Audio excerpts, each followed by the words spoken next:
So guys, here is a tutorial about how to insert your SIM card into your Blackview BV9000 Pro. So first of all, you need to open your SIM slot. Then, when it's done, you take this, that side, and you have the hole there. Insert it in it,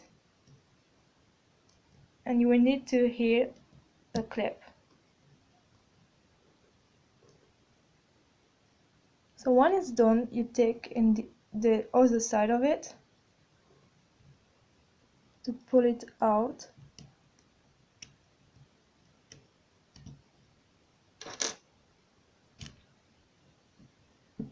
So once it's done, you can have a look.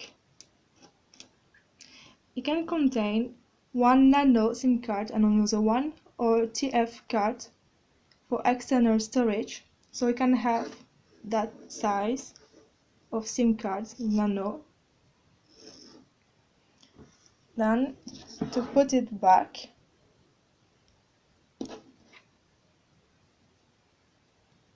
is very easy.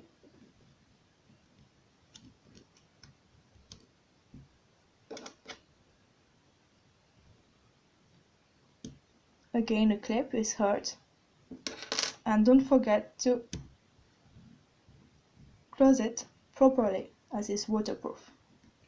Thank you for watching. Don't forget to subscribe and like it, and you can have a look to my previous videos about this one. Thank you very much.